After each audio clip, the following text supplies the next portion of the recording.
If your Excel contains matches failing, it's usually not Excel being random. It's your data being messy in ways you can't easily spot. A name that looks identical can hide extra spaces. An email can include a non-breaking space. An ID can be stored as text in one place and as a number somewhere else. And then your partial match returns blanks, wrong matches, or inconsistent results. The goal is simple. You want a reliable way to find whether a cell contains a piece of text across real-world data like names, emails, and IDs. In the next few minutes, you'll get a clean mental model for why partial matching breaks. Then you'll get a set of fixes you can reuse, cleanup steps, safer formulas, and practical patterns for lookups and flags. By the end, you'll know exactly which tool to use for each situation, and how to avoid the most common traps that make contains matching feel unreliable. Next step. First, let's define what contains really means in Excel. You're usually trying to answer one of two questions. Question 1. Does this cell include this substring anywhere inside it? That's a true or false test. Question 2. Find the row where a longer text includes my key and return a related value. That's a lookup problem. Those are different tasks, and Excel has different functions for each. For a true or false test, you'll typically use search, find, or countif with wildcards. For lookups, you might use XLOOKUP with wildcards, or filter, or a helper column that creates a clean match key. Most failures happen when you mix these goals. For example, using a lookup when you really needed a simple contains test, or using a contains test when you needed an exact match on a cleaned ID. So before fixing formulas, decide which result you need, a Boolean flag or a returned value from another column. Next step. Now let's hit the number one cause of partial match failure: invisible characters. Regular spaces are bad enough, but the bigger problem is characters that look like spaces but aren't. A common one is the non-breaking space, often copied from web pages or PDFs. Excel treats it as a different character, so your substring isn't found. A quick fix is cleaning text before you match it. Trim removes extra regular spaces. Clean removes some non-printing characters. But trim does not remove non-breaking spaces, so you often need a substitute step 2. A practical cleanup pattern is first replace char 160 with a normal space, then trim, then clean. Once the text is normalized, your contains logic becomes stable. This matters most for names and emails, because they're frequently copied from external systems. If your match works for some rows but not others, suspect hidden characters first. Next step. Here's a reliable contains test you can reuse. The core idea is search returns a position number when it finds text and an error when it doesn't. So you wrap it with is number to convert that into true or false. The pattern is is number, search, needle, haystack. Search is not case sensitive, which is usually what you want for names and emails. If you need case sensitivity, use find instead. To make it robust, apply cleanup to both sides. For example, if your haystack is an email field and your needle is a domain, you can wrap both in a cleanup expression. That way you're not relying on perfect input. Also, handle blanks. If the needle is empty, search will return 1 and you'll get true, which can be misleading. A simple guard like needle, not 2, keeps your results honest. This one formula solves a huge chunk of contains headaches. Next step. Next problem. Partial matches that technically work but return the wrong match. This is common with IDs. If you search for 12, it will match 12, 112, and 1200. That's not a contains failure. That's an ambiguity problem. When you're matching IDs, you often want boundaries. For example, you want 12 as a whole token, not as part of a longer number. One simple trick is to add delimiters before matching. If IDs are separated by commas, you can match comma 12 inside list end. If they're separated by spaces, use spaces. For names, ambiguity shows up differently. Anne matches Joanne. If you truly need whole word matching, you can add spaces around the text and search for Anne name. It's not perfect for punctuation, but it's a strong improvement. The key is to define what counts as a valid partial match. Next step. Let's talk about emails, because they're a great example of why normalization matters.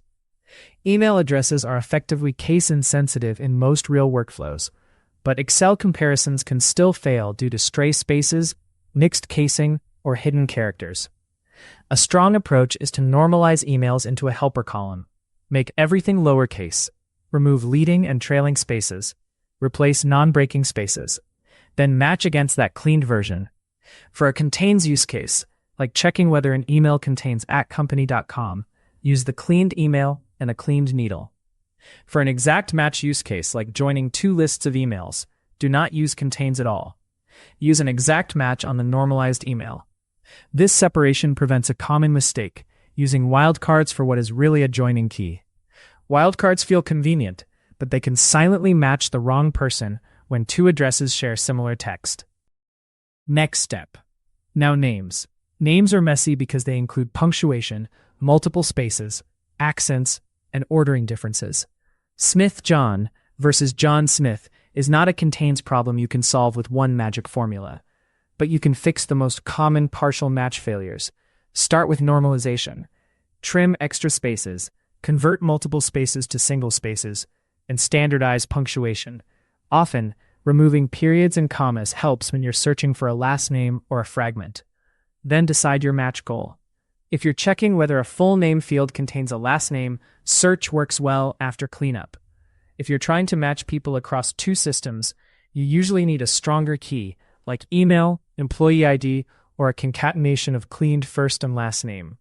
Also, be careful with short needles. Searching for Lee or Ann will produce lots of false positives. In those cases, require a minimum length before you accept a match. Next step.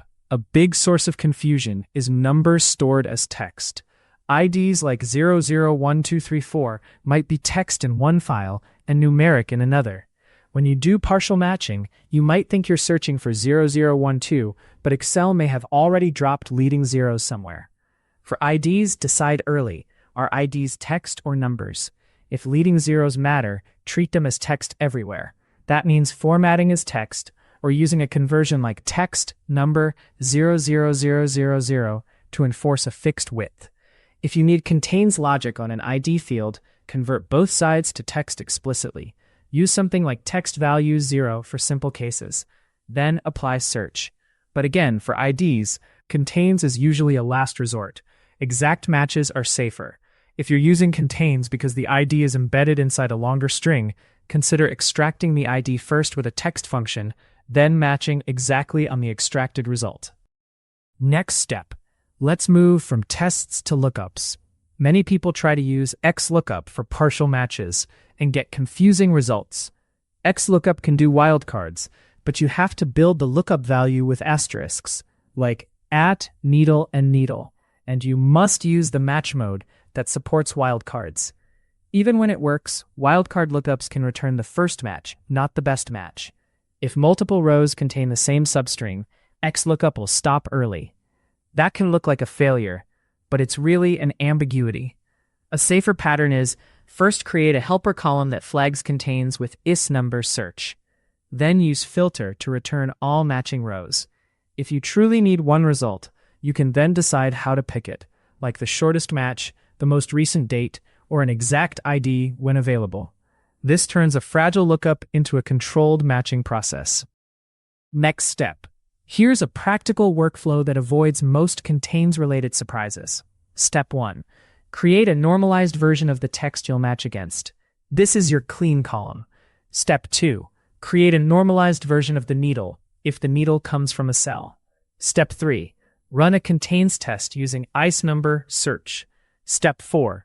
If you need a returned value, use that flag to drive filter, or use it inside a more controlled lookup. This workflow has two advantages. 1. You can inspect each step when something goes wrong. 2. You can reuse the clean column for multiple checks, like domain checks, duplicate detection, and standard lookups. It also scales. If you're matching thousands of rows, a helper column is often faster and easier to maintain than a single giant formula that tries to do everything at once. Think of it like data hygiene. Clean once, match many times. Next step. Let's cover a few edge cases that commonly look like Excel is broken. One is line breaks inside cells. If text was pasted from a form, it may include char 10, which can interrupt matching. Clean often helps. but not always, so you may need substitute to remove char 10 explicitly. Another is apostrophes and smart quotes. A straight quote and a curly quote are different characters. If you match names like O'Connor, normalize quotes if your data comes from mixed sources. Another is accented characters. Search treats E and E as different. If your data includes accents inconsistently, you may need a normalization step outside of basic Excel functions or accept that exact character matching is required. Finally, watch out for trailing spaces in the needle cell. People type a space after a name without noticing. Cleaning the needle prevents hours of confusion. Next step. Now let's make this actionable with 3 quick patterns you can keep in your toolbox. Pattern 1. Contains flag, needle not blank, and is number search. Clean needle, clean text. Use it to mark rows for review. Pattern 2. Domain check for emails. Normalize email, then search for @company.com. If you need to ensure it's the ending domain, not just anywhere, check that the email ends with that domain using right on the cleaned email. Pattern 3. ID inside a string. If an ID is embedded in something like ticket-001234-closed, first extract the ID using text after and text before where available, or mid with find if not. Then do an exact match on the extracted ID. These patterns cover most real-world scenarios: names that vary, emails that are inconsistent, and IDs that are formatted in weird ways. Next step. Let's close by turning contains matching into a decision tree you can apply quickly. If you need a simple yes or no, use search plus IS number with cleanup. If you need to join 2 lists, avoid contains and use exact match on normalized keys. If you're dealing with IDs, treat them as text when formatting matters, and watch for boundary issues. If multiple matches are possible, don't force a single lookup result. Return all matches with filter, then choose based on a rule you trust. When you approach it this way, partial matching stops being a guessing game. It becomes a repeatable process. Normalize, test, then return. If you want more Excel troubleshooting scripts like this, subscribe. And for a quick check, which gives you more trouble in your files? Names or IDs? Share your choice in the comments. A. Names, or B. IDs. Subscribe to keep optimizing your workflow and get back more of your time.